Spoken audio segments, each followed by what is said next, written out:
রাহির বিয়ের জন্য আংটি দেখা হয়। তখন জনের মা বলে, আমার যদি মেয়ে থাকতো তাহলে আমি এরকম আংটি আমার জামাইকে দিতাম। এদিকে রাহির এই সমস্ত কিছু একেবারেই বিরক্ত লাগছিল, তার একদমই ভালো লাগছিল না। এদিকে সুজাতা আংটিটার দাম জিজ্ঞেস করলে দোকানদার বলে আংটিটার দাম 7 লাখ টাকা, কিন্তু যদি তারা নিতে চায় তাহলে কিছুটা ডিসকাউন্টে দেবে। এদিকে রাহি এটা শুনে অবাক হয়ে যায়।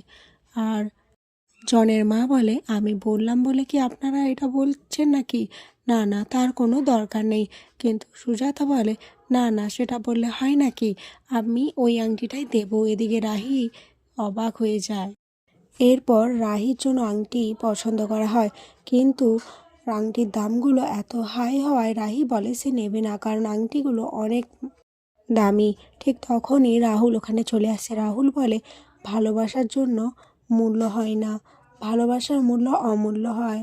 এরপর নিজে একটা আংটি পছন্দ করে রাহির হাতে পরিয়ে দেয়। ওখানে থাকা সকলে অবাক হয়ে যায়, কিন্তু আংটিটার দাম অনেকটাই হওয়ায় রাহি সেটা নিতে চায় না। আর রাহি আংটিটা খুলে ফেলতে চায়, কিন্তু কোনোভাবেই আংটিটা খুলতে পারে না রাহি। এরপর ক্রিম লাগিয়ে আংটিটা খোলার ব্যবস্থা করা হয়। এরই মধ্যে রন এসে বলে তার তুতো জেঠু মারা গিয়েছে, যেটা শুনে সকলে খুবই খারাপ পায়। রাহি বলে, তাহলে কি হবে বিয়েটা? তখনই জনের মা বলে ওঠে, হ্যাঁ হ্যাঁ, বিয়ে হবে, বিয়ে কেন হবে না, তবে এই সপ্তাহের মধ্যেই বিয়েটা করে ফেলতে হবে, পরে না হয় সমস্ত ঝামেলা মিটে গেলে অনুষ্ঠানটা করব। এরপর রাহির বিয়ে নিয়ে সকলে আলোচনা করতে থাকে। এদিকে রাহুল তিতলিকে কিভাবে নিজের মনের কথা জানাবে সেটাই ভেবে খুঁজে পাচ্ছিল না। তারপরে একজনকে দিয়ে চিঠি পাঠিয়ে তিতলিকে গার্ডেনে ডেকে আনে। এরপর তিতলিকে প্রপোজ করে। রাহুল বলে সে তিতলিকে ভালোবাসে, তিতলিকে বিয়ে করতে চায়।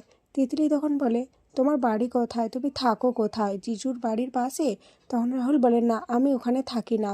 এরপর রাহুল আরও কিছু বলতে চায়, তখনই তিতলি তাকে থামিয়ে দেয় আর বলে, ব্যাস, আর কিছু বলতে হবে না, আমি আর তোমার কোনো কথা শুনতে চাই না। এরপর রাহুলের দেওয়া আংটিটা তিতলি রাহুলকে ফেরত দিয়ে দেয়, আর রাহুলের খুবই খারাপ লাগে। এখানে আজকের পর্ব শেষ হয়ে যায়।